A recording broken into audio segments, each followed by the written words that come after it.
Fala pessoal, mais um podcast na área. Agora esse é o 17º já? 16º? Vamos esperar virar a imagem 17º. Então esse é o 17º podcast e a gente está aqui com o Dalton. Eu sou o Alexandre, você é o host aqui para bater um papo com o Dalton e eu queria que você falasse um pouco, Dalton, quem é você e o que você faz da vida. Olha, esse aqui sou eu, de vez em quando até eu não sei. Parece redação de escola isso, né? Eu ajudo as pessoas a desenvolverem melhor os seus prédios, edifícios, comércio, casa, das várias maneiras possíveis. Uhum. E sempre respeitando o cliente e os seus desejos. Tudo dentro da arquitetura. De vez em quando, contrariando um pouco. Não tem como ser 100%, né? Não. Ainda mais porque de vez em quando tem vontades que não são compatíveis com o budget deles ou com recursos técnicos mesmo, assim, Mas em geral... E você é formado em arquitetura? Eu sou formado em arquitetura pela Federal e design pela PUC, Paraná. Ah, você tem as duas formações. Eu fiz simultaneamente. Entendi. Louco. E terminei a PUC, fiz primeira pós-graduação em arquitetura. Ainda era estudante de arquitetura. Que hoje se chama arquitetura sustentável. Na época era bioclimática. Arquitetura bioclimática. E isso está incorporado nos projetos, eu já nem pergunto, já vou só fazendo de acordo com as tecnologias. Claro, as tecnologias mudam. Mas a maneira geral de se pensar, isso não muda. E de quando você começou a arquitetura, estágios, essas coisas, você teve que fazer provavelmente, né? Não sei se a faculdade exigia isso. A faculdade exigia tanto de design industrial quanto de arquitetura. Fiz estágio em ambas. Então, fiz alguns estágios. E daí, 2 anos depois de formado, já tinha... 1 ano e meio depois de formado, já tinha meu próprio escritório, desenvolvendo os próprios projetos. E assim eu estou até hoje. 30 e muitos anos. 30 e muitos anos. 30 e alguns, eu não lembro exatamente.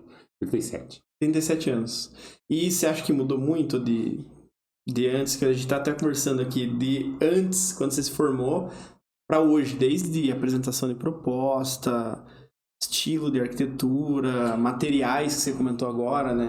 Olha, como tudo na vida tem que se evoluir, né? Quando eu me formei, estava começando a ser usado o CAD, o ArchiCAD, no caso. Desculpe, o AutoCAD.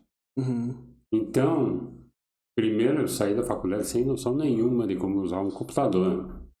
Porque na época, na universidade só se ensinava a linguagem Fortran. Coisa que você já não deve nem saber o que é. Pior que eu sei. Eu aprendi na faculdade. Sorte sua. Então, o contato com ferramentas de tecnologia a gente teve que adquirir conforme o tempo. Porque assim que eu comecei a trabalhar, a gente fazia um estudo preliminar que era mais volumétrico, sem definição do que ia pôr de cor, de material, de tudo. No AutoCAD continuou da mesma maneira, a única coisa é que o trabalho ficou mais limpo. Né? Ficou menos horas de prancheta e assim vai. Vai que eu me adaptei, claro. Demorei um pouco para entrar e assim que eu tive os programas e coisas assim, em 15 dias eu estava projetando no AutoCAD. Mas aí você abandonou a mão? Praticamente. Praticamente. Caramba, foi tão rápido assim? Porque na realidade a ideia não está nem no papel, nem no lápis, nem na tela, nem no mouse, está na tua cabeça. Então você trocar de substrato não altera o não resultado. Altera.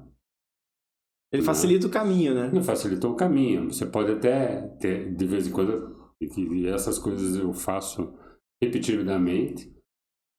E quando eu vou gerando o arquivo, eu mudei de ideia, eu salvo o anterior e eu arrumo aquele. Então eu tenho a data de todo a evolução do projeto, propriamente dito. tá? Seja em qualquer software. Vai mudando as datas, porque é muito difícil você ter o projeto ser desenvolvido no mesmo dia, 2 versões diferentes.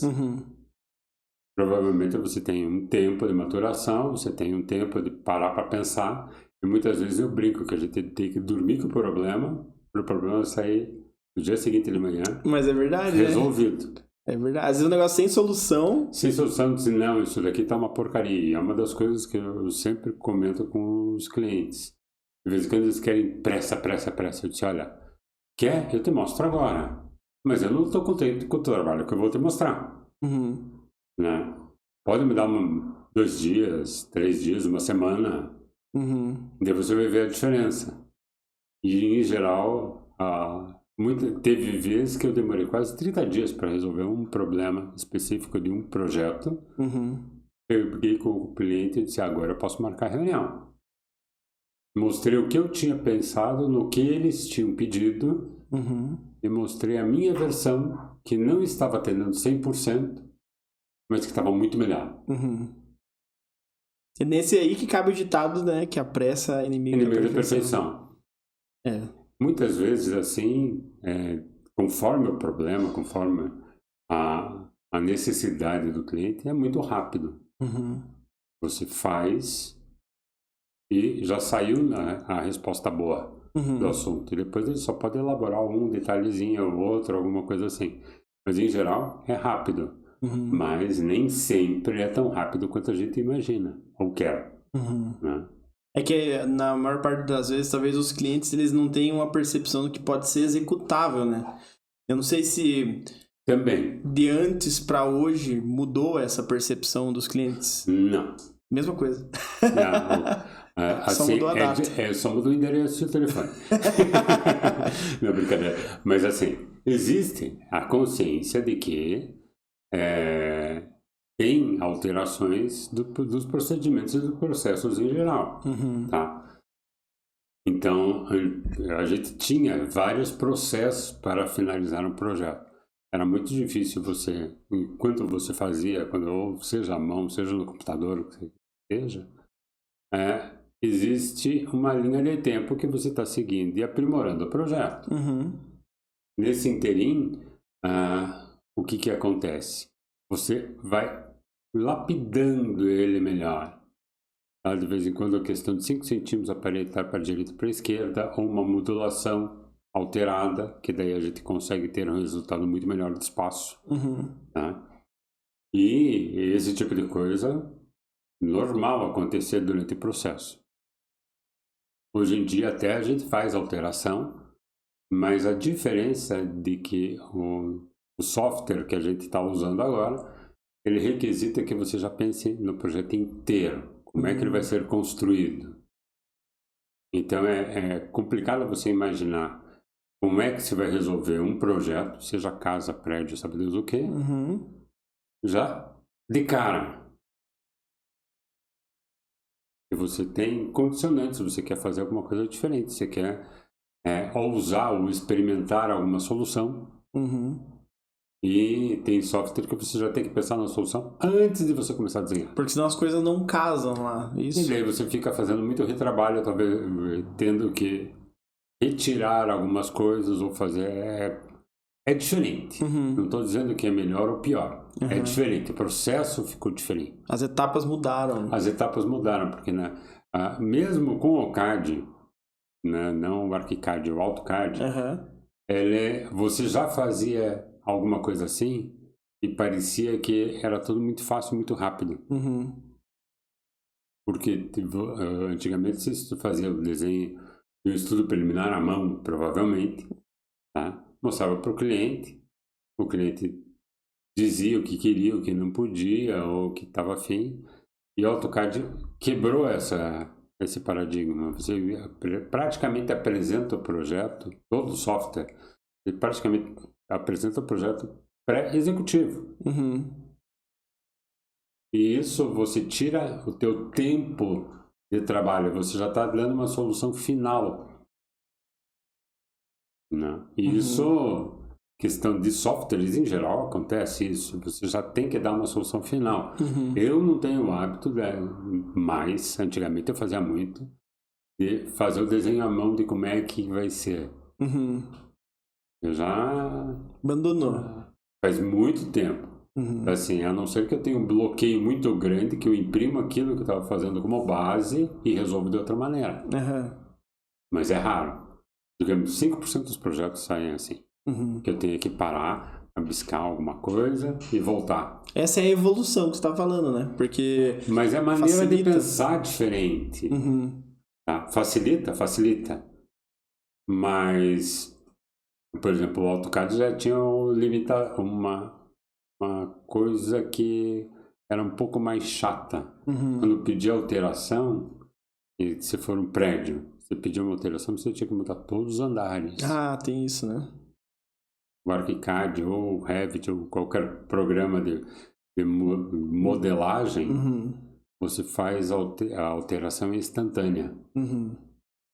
Né? Já é uma outra evolução. Outra evolução. Ele requisita mais conhecimento de técnicas e de materiais para você colocar isso tudo de uma vez só no projeto. Né? E a questão de desenhar no papel, faz falta, você acha, tipo, para ter uma percepção do ambiente? Porque no CAD acaba sendo os 2D, né? Você fala de 2D. Exatamente. No papel talvez você consiga desenhar uma perspectiva, um negócio assim. Não sei se faz diferença na hora de... Olha, é que na realidade, assim, depende muito de o que você está apresentando. Tá? Quando você vai fazer uma arquitetura de interiores, coisa assim, o cliente não quer saber muito de planta, corte e elevação. Ele quer saber um 3D. 3D requisita que você saiba mais ou menos o que você vai fazer e que tipo de material você vai pôr. O ArchiCAD, o outro programa de modelagem, é muito mais rápido para esse tipo de coisa. Seleciona, já tá... E ajusta tamanho, jeitos e coisas assim. Agora, quando você vai e dá uma imagem, digamos, semi-realista, não é um programa de ter imagem real do que vai acontecer. Vai ter muito aproximado. É que eu sempre comento para os clientes, olha, você está vendo aqui? É impressão, é cor de monitor, que modifica, cada monitor modifica a maneira de ver. Basta ver foto que você tira com o iPhone e vai pro Android, as cores mudam. Pode ser sutil? Pode, mas mudam. E esse tipo de coisa, eu sou extremamente chato nesse tipo de coisa assim, para escolher cor, meu Deus do céu. Não é essa que eu pedi. Não, coisas assim. Extremamente chato nesse tipo de coisa. A minha esposa que brinca comigo que essa cor é assim, assim, assado, tal. Daí ela diz, não, mas isso aqui é branco. Não, tem um tom de assim, porque essas coisas que de a gente mexer com esse tipo de materiais e tipo de texturas ou cores o tempo todo, faz uma diferença muito grande. A tua percepção de cor já é diferente. Muito diferente. E tem alguns clientes que até dizem assim, não, eu não vou nem discutir cor com você, porque você vai fazer para acabar. Mas isso não é usual, mas claro, já dentro do briefing que você faz a pergunta para o cliente, você já sabe mais ou menos o que o cliente vai querer. Depois você só discute a filigrana. Se é um tom acima, um tom abaixo, você vai puxar mais para o cinza, puxa mais para vermelho, verde, sei lá o que. Isso depende muito de como é que é feito o processo. E essa percepção você foi ganhando com o tempo? Você acha ou sempre teve uma ligação com fácil assim de determinar tom de cor? Não, relativamente fácil para mim. Tá? Porque para mim branco é branco, preto é preto e vida que segue. Sempre foi meio nesse ponto. Sempre. Independente de formação. Tá? É de percepção. Tem algumas coisas que você vai fazendo, vai percebendo, e daí na hora que falar, isso daqui vai ser assim, o cliente chega, não, mas isso daqui não é assim. Isso é o que você falou, não era bem isso. E você comentou isso do cliente ter essa percepção. O cliente, você consegue mostrar pro cliente essa percepção? Tipo Por que essa cor tem que estar... Na hora de você fazer...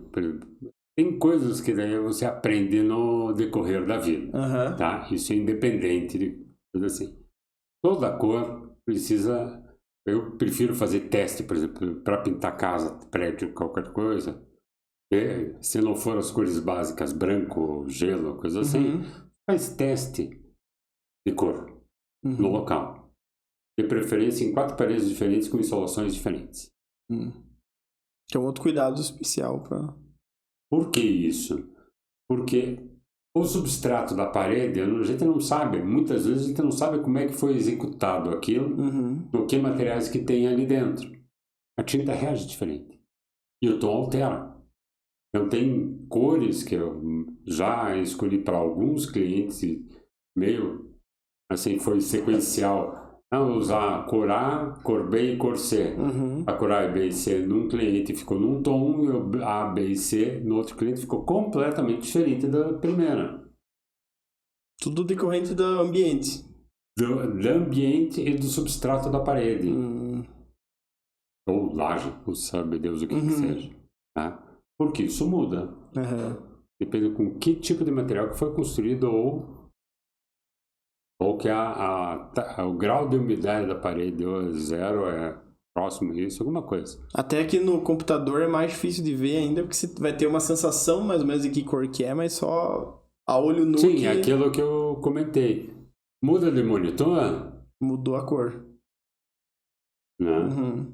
Eu passei por essa dificuldade. Eu vi uma cor, achei que era, olhei, não, é mais parecida com essa. Quando então, pintou... esse tipo de coisa pode acontecer, acontece sempre. Tá? De vez em quando você pega a amostra, faz um teste. Teve uma vez que eu tive que pintar um apartamento tudo de novo. Caramba! Por quê? No teste, ela ficou perfeita. Daí você compra toda a tinta. Depois que começou a pintar, nossa, a cor ficou completamente diferente do teste. Caramba!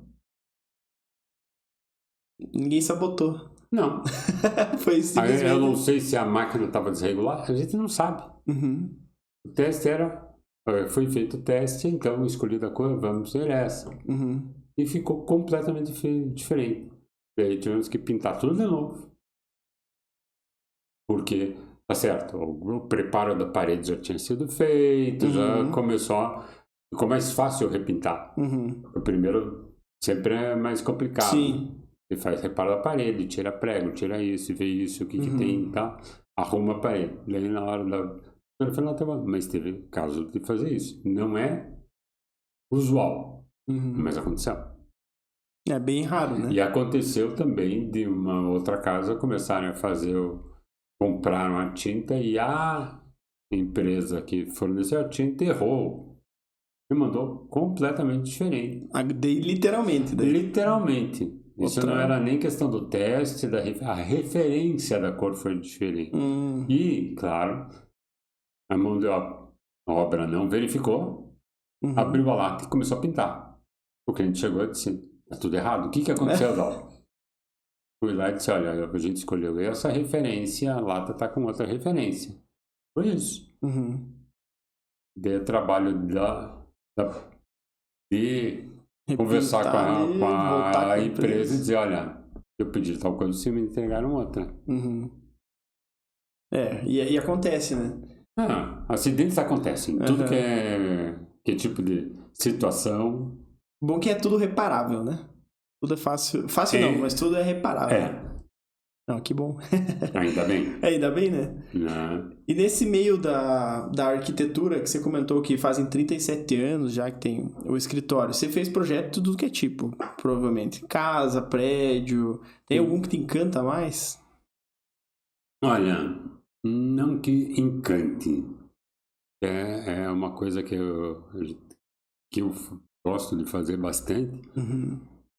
Assim, gosto de fazer a maioria dos projetos. E tem projetos que têm um grau de dificuldade que para mim estimula muito.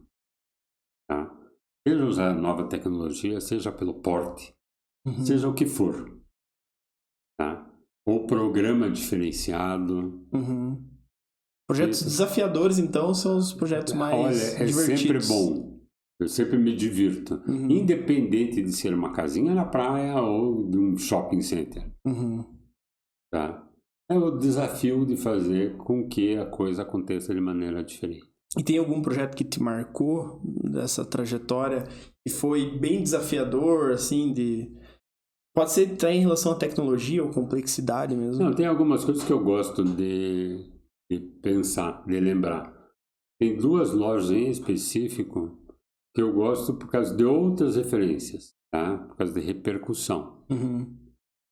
Teve uma loja que eu fiz aqui em Curitiba que ficou bonita, simpática, agradável. E que teve cliente que disse, eu gosto muito daquela loja, mas ele não sabia que era eu que tinha feito. Você pode falar qual que é a loja? Ou... Não, melhor não. Assim, fica aí, não fica segredo aí. Qualquer coisa manda um direct. Assim. E de repente surgiu uma viagem de negócios, para a gente se apresentar numa feira em Dubai. E eu só descobri em Dubai que a capa do catálogo que está sendo feito dos arquitetos que foram para essa feira era dessa loja. Caramba. Tá? E, claro, é bacana, porque você chega, tá dentro de um dos ônibus, que eram mais de um ônibus ali, e daí, de repente, tá com o teu projeto estampado na mão de todo mundo que ia passar pela feira, a capa era o teu projeto. Isso é repercussão. Sim, e batendo com profissionais nacionais de primeiríssima linha. Né? Grandes amigos e outros que nem tanto, mas assim, tem alguns que são muito bacanas. E mais uma outra loja que foi bacana, gostoso de fazer, pelo desafio, por mudar a cara porque loja em geral você pega uma casa antiga e refaz. Não necessariamente demolir. Tá? Nesses 2 casos eram casas antigas que tinham um programa específico e daí você vai e troca todo a cara dela. Né? E a outra eu simplesmente disse, vamos fazer isso daqui? E o cliente topou. Isso aqui era uma porta inteiramente revestida de porcelanato. O mesmo porcelanato que vinha do piso, com a mesma paginação que subia na porta. E acabei ganhando o prêmio nacional com essa porta. Legal. Prêmio da arquitetura. Então, esses 2 são bem interessantes, porque não foi com a intenção de ganhar prêmio, nem de ser capa de revista, catálogo, coisa desse gênero. Mas já que veio, né? Então, não por grau de dificuldade, não. São 2 lojas que eu gosto muito até hoje, tá? Independente de setor, coisa assim. São lojas que eu gostei muito de fazer. Porque loja é uma coisa gostosa de fazer. É sempre um desafio diferente de chamar a atenção do cliente de alguma maneira. Quando entra o cliente, é diferente, né? Porque o cliente teu é o público em geral. Isso. Porque o cliente teu ali é o dono da loja, sei lá, o dono da franquia. Exatamente. Mas você tem que atingir também os clientes deles, né? O cliente do cliente. Então, esse tipo de coisa, tanto de uma quanto de outra, foi muito interessante. Assim, a repercussão de outras pessoas falando daquela loja ou daquelas lojas, independente de saber se que eu tinha feito ou não. Porque, em geral, assim, eu não sou muito de publicar coisa. Eu tenho eu brinco que eu tenho um defeito tecnológico, eu não gosto de expor foto. São muito poucas coisas que só se for em Dubai, só. Não, olha, nem tanto assim, não é nem de viagem. Viagem é só se for o caso de algum momento específico, bacana, e daí eu publico. Não. E nesse caso ali você nem quis, ainda saiu na capa da revista, e essa aí foi uma publicação sem querer. Sim. Faz tempo que aconteceu isso? Faz algum tempo. Ambas fazem tempo. Tá. E eu, por exemplo, esse concurso nacional, nem eu queria me inscrever. Quem estava organizando o concurso, que eu disse, não, vai, ponha, não sei o que é, ponha. Não tinha nem foto dele para mostrar pro cara. Eu sei que acho que foi no penúltimo dia, o antepenúltimo dia, eu fiz inscrição e acabei levando. Ah, mas que bom que deu certo, né? Sim, mas não era a intenção. Porque, tem um amigo meu que ele diz assim que é complicado você ganhar prêmio, o cliente te acha que vai cobrar mais por isso. Mas não foi por isso que eu não fiz, só por falta de hábito de participar de premiações, assim. competições. Dá trabalho para você fazer a apresentação, dá trabalho para você montar isso, dá trabalho. E por ser extremamente perfeccionista, para mim nunca tá bom. É mais difícil ainda para aceitar uma... Eu sei que o bom é inimigo do ótimo, mas... O bom é que você assumiu, né? Que é perfeccionista e... Assim, eu acredito que sempre tem que ter esse grau de perfeccionismo. Não qualquer coisa é qualquer coisa. Fica muito simples, muito simples. Largado. E de vez em quando eu gosto de eu gosto de rever projetos meus antigos. Ah, é? E de vez em quando acontece isso. O cliente me chama. Agora eu estou num caso que tem 2 casas que eu fiz e que eu estou revisitando para fazer alguma arrumação. Uma 22 anos atrás e outra 18 anos atrás. E eram muito boas, estão praticamente up to date até hoje. Se eu fosse fazer hoje, eu acho que tá uma outra coisinha só de diferença, mas nossa, manteria o mesmo... Impecáveis. É bom de ver projeto assim, né? Sim. O cliente executou da forma certa. Com muito tempo, porque as coisas mudaram muito nos últimos 20 anos. O que você disse que mudou?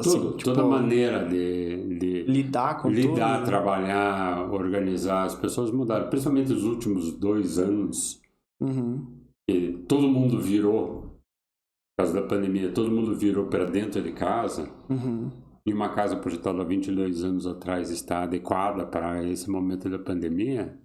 Nossa, isso é perfeito. Não precisou fazer nenhuma adaptação, já estava pronto. Não precisou sair correndo, tapar buraco. Não, pronto. E agora para uma atualização muda mais estilo, talvez? Ou... Na realidade depende muito do que foi. Por exemplo, uma dessas casas que eu estou atualizando mais radicalmente, eu projetei a casa para venda. Primeiro, o proprietário me chamou, fiz algumas coisinhas, mas não dentro da casa, assim, ampliar a área de lazer, piscina e coisa lá toda. E foi feito. E agora é o segundo proprietário efetivo e quer adequar aquela casa à realidade dele. Porque esse é um estilo diferente, mudou o cliente, mudou o proprietário. Não. Mas a alteração não é tão radical assim, mas ela vai ficar muito diferente do que era antes. É que muda mais, talvez, em relação a material, coisas novas que saíram, acabamentos. Materiais, acabamentos, tecnologia. Mas nem tanto isso, tá? Programas diferentes de vida. Tá? Porque eu vivo de uma maneira e você não necessariamente vai viver da mesma maneira que eu vivo. Tá? Necessidade de tamanho, necessidade de peças, necessidade de programa. Então, esse respeito pela necessidade de cada um e saber o que cada um está querendo, tá?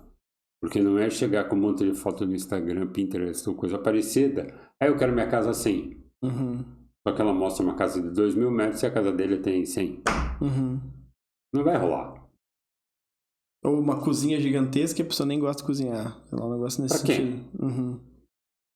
Né? Então, e esse tipo de percepção de antes e hoje, os clientes ainda têm a mesma, né? Você tinha comentado, porque a necessidade... Não, a de evolução do projeto, sim. Agora, das necessidades de viver, cada um sabe a sua. Aí mudou bastante, provavelmente. Cada um sabe a sua. E é esse respeito por perceber o que cada cliente quer e o que cada pessoa precisa. seja para mudar, seja para morar, para trabalhar, o que quer que seja. Depende muito do espírito da empresa, ou depende muito do espírito da pessoa que vai morar. Não é carimbo que você foi o cliente número 5, vai, carimbou, tá aqui o projeto. Não. As pessoas mudam as maneiras, mudam a empresa. Eu quero escritório tipo Google. Eu queria tudo formal. Não vai funcionar escritório tipo Google para uma empresa tradicional. Uma empresa da advocacia, por exemplo, que é mais amarrada. Tem uma hierarquia marcada. Tá? Então, são coisas que você percebe ou pergunta como é que a pessoa trabalha. E você acha fácil de perceber ou de perguntar para identificar esse tipo de estilo? Não é difícil, né? Você tem que se acostumar a olhar as coisas do jeito que estão. Em geral, as coisas já estão acontecendo. Principalmente empresa, casa, coisa assim. E do jeito que eles querem. E daí você questiona a pessoa se é do jeito que ela quer, é a melhor maneira que tem. Ponto. Essa questão de, por exemplo, que você falou essa frase agora, que o jeito que ela quer é o melhor jeito que tem. Isso é uma coisa que dentro do mundo da arquitetura tem bastante divergência, né? Porque às vezes o cliente quer uma coisa e você não é que não quer executar, mas você tem que mostrar para ele que talvez tenha uma forma diferente de executar aquilo que seja talvez mais barato, mais fácil e tenha o mesmo efeito. Olha, eu sempre lembro que construir bem ou construir mal, o custo é o mesmo. A única diferença é que o mal vai ter que pagar 2 vezes. Vai ter que fazer remendo. Sempre assim. O valor são 2 coisas que são assim. Em construção civil, tudo é barato. Unitário. Só que você nunca usa o unitário. Você não compra uma tomada, um interruptor. Você compra centenas. Conforme o tamanho do negócio. Mas vai de dezena para centena. É verdade, eu nunca tinha pensado nisso. Não compra nada unitário. Você não compra nada unitário. Você não compra um tijolo. Você compra de milheiro já. Sim. Já começou por aí. Já começou ali. Tá? Ou que seja, vai fazer uma parede de drywall, parede seca. Você não compra uma placa para fazer a casa. Ou um quarto. Você compra algumas dezenas, ou pelo menos uma dezena, conforme o porte que for. Sim. Então, esse tipo de coisa que tem que organizar melhor para não ter muito desperdício de material. Padronização das coisas. Quanto mais padrão, quanto mais repetir o mesmo padrão, mais barato fica. Em todas as compras. Eu lembro sempre de uma casa que a cliente queria, né? Eu quero tudo em porcelanato, lá em cima só um piso quente, né? Que é para... Como é que é para... Piso aquecido? Não, piso quente, quero dizer, piso normal. Madeira, taquinho. sabe Deus o que é. Eu já nem lembro o que foi.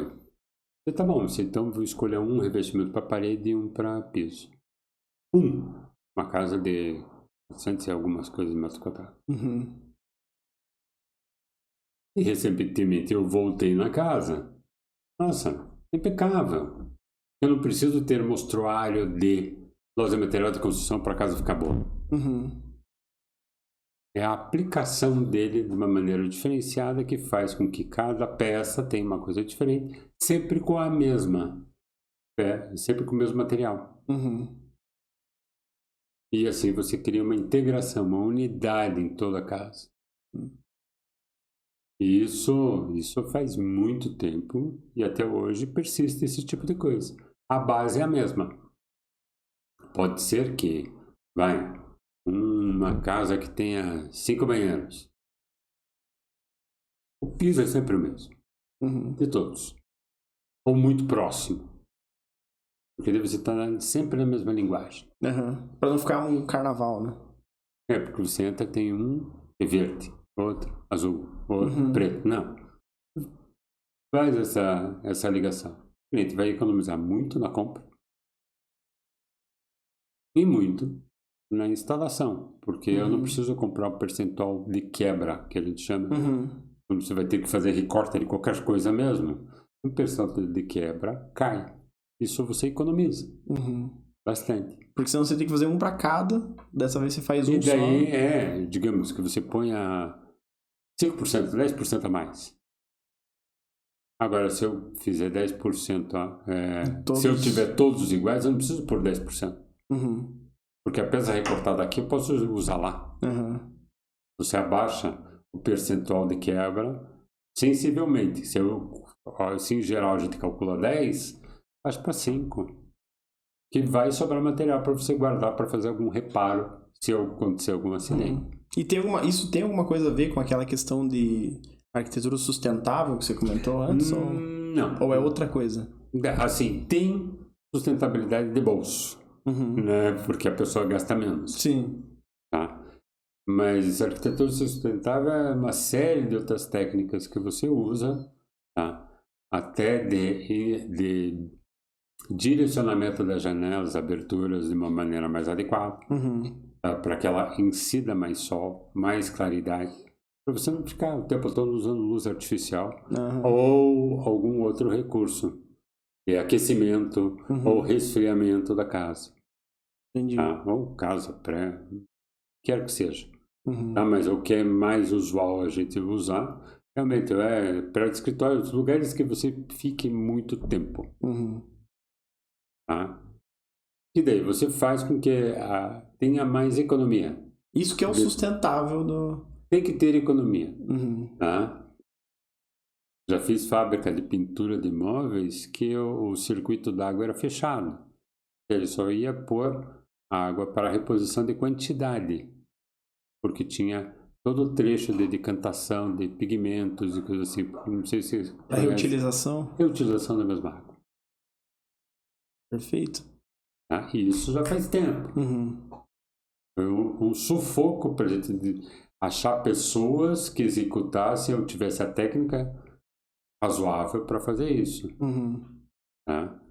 Como ultimamente tem algumas casas que fotovoltaica está sendo usada e estou usando muito. Recomendo. Né? Porque você tem uma fonte de geração de energia, porque geralmente você gasta muita energia, cada vez mais tem mais equipamentos, seja para condicionamento de ar ou climatização em geral, ou próprios equipamentos, porque geladeira isso, fogão aquilo, tem um monte de coisas elétricas. Tá? Daí você precisa que a casa gere um pouco de energia para a conta ficar mais leve.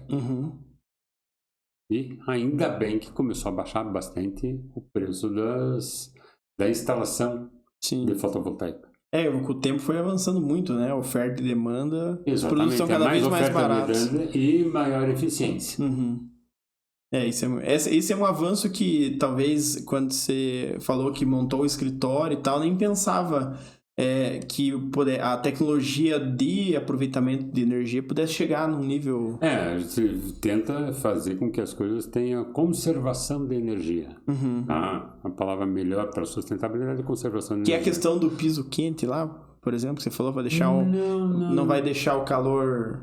Vai deixar o calor mais concentrado? Na realidade é assim, é colocar a abertura certa no lugar certo. Isso é o que você já executa nos projetos, já sem precisar o cliente... Sem precisar fazer uma série de coisas. Tem uma casa que eu projetei há mais de 20 anos, na praia, que a pessoa não precisa ligar nem ventilador. Você faz com que as aberturas criem uma circulação de vento na casa e ela fica fresca. Já foi pensado nisso? Um monte de tempo atrás.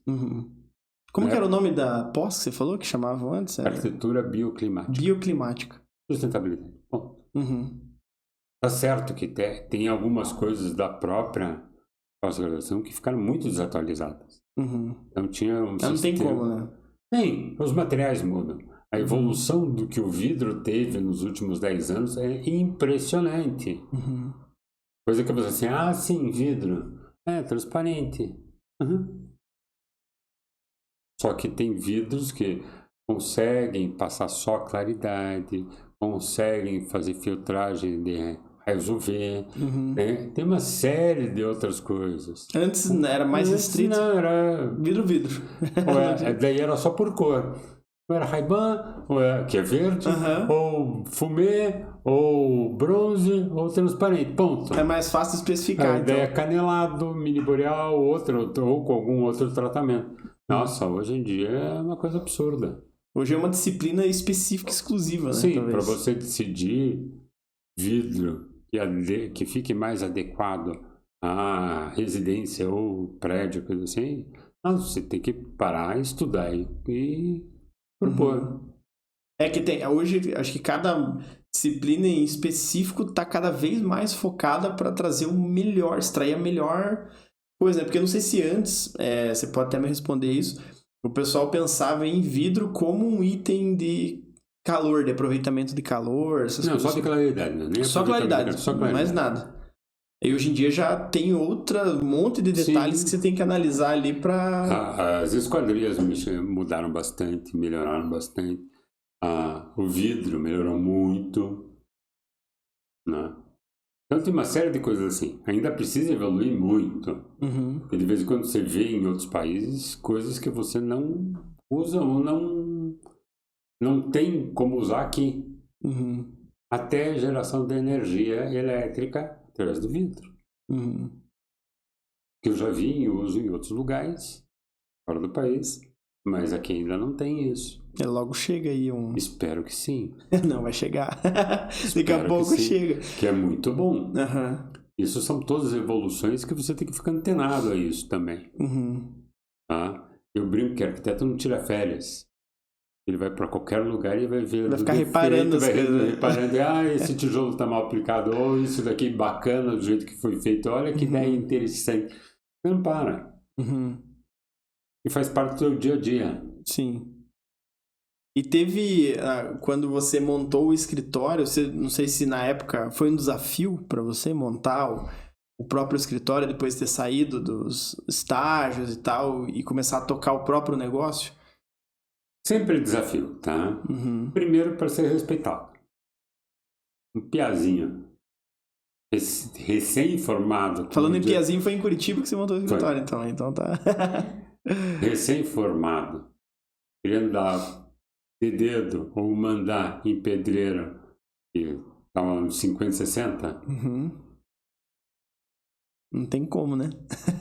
É difícil. Não tem como. Nesse período eu deixei a barba crescer para ficar com cara de um pouco mais velho. Né? E de vez em quando desafiavam a própria mão de obra. Eles não queriam fazer. Eu dizia, olha, você tem duas opções. Vou fazer o que eu peço agora, ou daqui a pouco, ou eu vou ter que chamar o cliente e o cliente vai te mandar fazer exatamente o que eu estou pedindo. Aí... são um monte de acontecimentos, né? Então, de vez em quando você está... Eu lembro sempre de um caso, fui chamado por uma amiga para resolver uma coisinha de nada, uma salinha, uma coisa assim qualquer,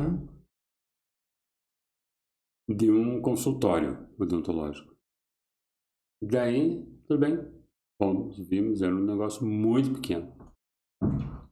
Daí o dono do consultório perguntou, querem conhecer o resto? Eu disse, vamos. E daí você percebe, isso é coisa minha e um pouco de treinamento de arquitetura também. Eu percebi que as circulações do que ele estava querendo usar estavam tudo errado. Tudo confuso. Com certeza ia ter gente perdida lá dentro, porque ninguém ia se Até achar, hoje. Né? E o dono do consultório nem ia ver que a pessoa estava perdida. Porque você entrava numa coisa para entrar na outra, para passar por outro lugar. Putz, não dá para fazer isso. Só que eu percebi e tive coragem de falar para o cliente. Tudo bem, a tua salinha da frente vai ficar boa, mas o resto vai ficar uma porcaria, né? Você não percebeu... Não pensou em... Não, a pessoa... É aquela coisa, construir com pedreiro é mais barato. É aquilo que eu já falei. Construir bem ou mal, o valor é o mesmo. Só que o mal você vai pagar 2 vezes. E é isso que aconteceu. Ele estava pronto para pintura e eu mandei derrubar a parede, mudar a circulação do lugar e coisa lá toda. Porque o cliente se convenceu, porque ele perguntou por quê. O que eu faria. Eu disse em linhas gerais. E disse, olha, isso, está dando esse problema de fluxo, isso daqui é assim, não tem lugar para fazer assim, etc. Pronto. E isso pode matar o negócio do cara, né? Não, ia matar o negócio dele. Tá? Não sei como é que está hoje, porque isso já faz mais de 30 anos que eu fiz. Eu não passei lá mais, porque não é uma região que eu costumo frequentar hoje. Né? Mas, de vez em quando, eu acho bacana que eu ver projeto de 30 anos atrás e, nossa, isso daqui o cliente está mantendo como se a reforma ou a construção terminou ontem. Ela está bonita ainda, está moderna, está limpa. E essa percepção de... Porque você falou, a gente falou e voltou para projetos comerciais, por exemplo. Porque projeto comercial tem que ter um gosto de fazer, né? Você tem que... Na realidade, projeto comercial tem até uma coisa claro, a implantação é muito cara. Concordo, em todo projeto comercial. Tá? Porque você pega em geral, ou você tem que quebrar tudo e fazer de novo, seja shopping, seja o que quer que seja. Dificilmente você consegue aproveitar 100%, né? Porque são negócios diferentes. São negócios diferentes e o mercado, assim, para a loja chamar atenção, ela não precisa nem ficar o tempo todo mudando vitrine, coisa assim. Apesar que vitrine é muito bom que mude. Porque gera expectativa na pessoa. A pessoa, eu não vi isso ainda. Uma coisa assim. Mas a loja tem que sofrer, de tempos em tempos, alguma diferença. Sofrer alguma diferença. Seja pintura, seja jardim, seja o que quer que seja. Troca de lâmpada. Aí uma branca entra para uma colorida, alguma coisa. E daí você chama atenção para o cliente. Porque eu brinco que a parte mais difícil da venda eu já fiz. Eu fiz o cliente ter vontade de entrar. Loja que ninguém entra, não vende. Não vende. Física, pelo menos, né? Sim. Então, esse tipo de coisa é muito importante fazer, porque você tem que chamar a atenção do cliente sem ser assim, berrando na rua. Entre, venha, vai. Não precisa olhar nisso. Você tem que fazer com que... São bem específicos os negócios que funcionam isso, né? De chamar, senão fica muito chato, né? Não, que tem que ter... Daí é um cara com um microfone gritando, venha, forçando o cliente. Forçando o negócio. E quando você tem alguma coisa que estimule ou chame a atenção para o cliente entrar, nossa, perfeito. Facilita. Não é fácil de ter esse tipo de coisa. Mas tem que chamar a atenção de alguma maneira. E já que vai executar, né? Que nem você falou. Vai executar, já faz pensado para que saia do papel bem. Do jeito... Entendi. E de quando você se formou para hoje, você falou que as ferramentas mudam, só que a concepção da ideia sempre está na nossa cabeça, né? Sim. Só que daí a coisa, como tirar da cabeça e fazer com que a coisa aconteça. Isso mudou muito tocar a obra antes e hoje? Que antes, claro, teve a idade. Olha, meu sonho dourado ainda é que a pessoa que está construindo tenha o seu laptop, tenha ligado na internet, porque daí vai ter a informação em tempo real e as dúvidas. E se ele tiver alguma dúvida, pode perguntar por ali. Quantos pedreiros você conhece que estão na obra usando um laptop, coisa do gênero? Isso é um papo que a gente bateu em vários podcasts e é difícil, parece que vai ser impossível. Mas assim, hoje em dia já facilitou muito. Porque de vez em quando você tem que dar uma resposta rápida. Nem para o cliente, porque o cliente muitas vezes nem sabe, mas a pessoa que está executando precisa. Eu mando por WhatsApp, em PDF. A pessoa abre, lê, verifica, tal. Ajuda, né? Ajuda. E já facilita, porque celular, smart celular, é muito fácil, todo mundo tem, ou pelo menos a grande maioria tem. Então, assim, tem dúvida, o próprio pessoa que está com dúvida lá, de repente faz um filminho, te manda. De vez em quando você pode ter alguma dúvida de que parte da obra é que é. De vez em quando tem coisas muito repetidas ou muito parecidas. Então você pergunta, resolve. Já deu. Já conseguiu captar minha informação. Já conseguiu saber qual que era o problema e qual que deve ser a solução. De vez em quando até pego. Eu gosto muito, de vez em quando, de fazer desenho rápido para a solução do cliente e o cliente entender. Principalmente isso. Cliente não. Está construindo. Ele está executando a obra na mão. De vez em quando a gente pede para executar alguma coisa e você não sabe exatamente que tipo de mecanismo vai ser colocado. Então daí você se discute. É uma coisa que até hoje eu não vi obra minha que eu não tenha riscado na parede alguma coisa com lápis. Tem que deixar mais claro. Sim, fazer um esqueminha rápido 3D que você faz no lápis na parede, de vez em quando eu já falo assim, não pinte ainda. Isso daqui vai resolver teu problema depois. Né? É porque essa percepção é difícil, né? Cada um tem uma percepção de obra, né? Às vezes a pessoa que está executando... E daí, todo mundo tem uma experiência de obra. Seja pouca, média ou grande. E daí você tem que saber com quem que você está falando. Se a pessoa tem pouca, média ou grande experiência. Não que eu tenha como é que é a resposta para tudo, muito pelo contrário. Tem uma série de coisas que eu ainda tenho que aprender. E saber que tem que aprender melhor ainda, né? Sim.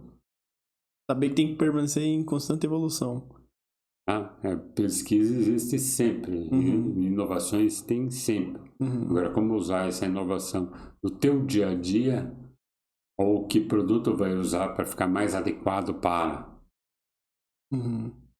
Isso faz bastante diferença na obra, né? Faz diferença na obra, faz diferença no profissional, faz diferença no resultado final do projeto. Acaba construído. É o cliente depois satisfeito, vai... Sim. Perfeito. E dentro desse conceito que você falou de continuar aprendendo e tal, tem alguma área da arquitetura que te chama mais atenção? Por exemplo, você comentou muito de loja, de parte comercial. Mas tem alguma coisa dentro da arquitetura que é mais desafiador para você? Não sei se especificação de vidro, essas coisas assim, nesse quesito. Não, olha, o que acontece? Que tem que estudar de tudo. Né? Independente do assunto. Seja novas formas de projetar. Quem tem projetos que são... Como é que o cara projetou aquilo? Tá? Eu lembro sempre do Guggenheim de Bilbao. Na hora que eu vi as primeiras imagens, eu disse, uau! Como é que o cara fez aquilo? Como é que fez isso acontecer da maneira que o desenho ficasse igual ao projeto, ou muito próximo dele? E depois outros projetos da mesma linha paramétrica de arquitetura que é assim. Putz, nossa, o que eles estão fazendo? Onde que estão pensando? E mais recentemente tem profissionais que pegam as coisas mais básicas, mais simples e montam. A visão deles da arquitetura não é na tecnologia ou desafio de construção. A visão de um prédio diferente para função diferente, usando as mesmas ferramentas. Impressionante. Porque parece que cada um sabe como fazer a assinatura. Isso que deixa a arquitetura interessante, né? E diversificada. Porque senão seria isso tudo que é igual. interessante. O último Pritzker da arquitetura, que é sul-africano, um africano, não lembro exatamente o país, eu sou péssimo para guardar algumas coisas. Isso é um país assim, que faz uma arquitetura extremamente original, com materiais extremamente simples. Tem um escritório de arquitetura também no Paraguai, que faz uma arquitetura completamente original, com tijolo. material que todo mundo usa. Só que a maneira da aplicação, o desafio de como fazer, é ele que estudou e foi engatando no momento certo. Naquilo que ele queria expressar, no material mais fácil e abundante. São 2 exemplos de uma coisa extremamente simples. Como também pode ter exemplos altamente tecnológicos, tá? Como as lojas da Apple, como o Bilbao, outros zilhões de exemplos de arquitetura extremamente tecnológica. E usam muitos artifícios tecnológicos, tanto na execução quanto no projeto. Perfeito. Daí depende do teu gosto pessoal. O que você quer investir para estudar? O leque é enorme. Hoje em dia tá mais fácil ainda, né? Porque tá tudo disponível gratuitamente. Tem muito acesso bom e tem muito acesso ruim. Tem muita informação errada. Errado, falso, pela metade. Exatamente. Tem que aprender. Tá? Tem maneiras de pensar arquitetura distintas, ou urbanismo, arquitetura distintas. Se interessa, leia. Seja na tela, seja no livro, seja na revista, o que quer que seja. Tem muito especialista hoje em dia também, dá para... Tem. E falta um monte ainda. Vai faltar ainda, né? Porque quando cada vez mais... A tecnologia vai ficando mais sofisticada. Na realidade, é uma das coisas que eu sempre comento. O ser humano tem uma mania, na sua vida, vai se sofisticando. Isso não quer dizer que vai pondo roupa mais cara, ou bebendo vinho mais caro, ou vai se sofisticando, independente do que seja.